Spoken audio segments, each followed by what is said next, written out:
أنت زهرة من؟ زهرة علي. زهرة أبيك؟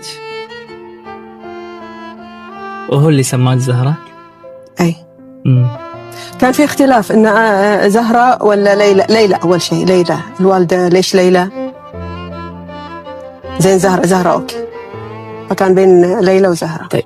مع أن أنا وايد أحب أمي وأقدرها، بس كنت سر أبوي. شو تعلمتي منها؟ أمي وايد قوية، أخذت منها القوة والصلابة.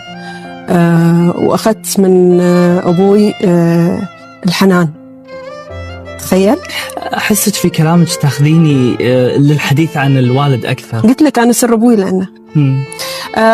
لأن في فترة من الفترات كان في انفصال، فكان حياتنا مع الوالد، فعشان كذي، مو لأن تهميش للوالدة أبدا، مو كذي. الحياة في القرى جميلة ولا صعبة؟ جميلة جدا جدا. وين صعوبتها؟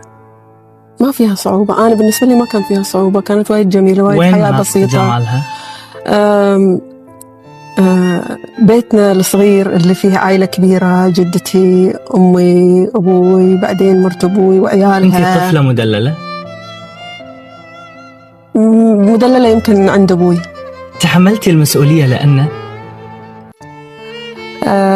تحملت المسؤولية لأن في فترة من الفترات أمي انفصلت عن أبوي، وبعدين انفصل عن مرت أبوي، فصرت أنا اللي لازم أكون مسؤولة عن إخواني، لأن أكبرهم اللي موجودة في البيت.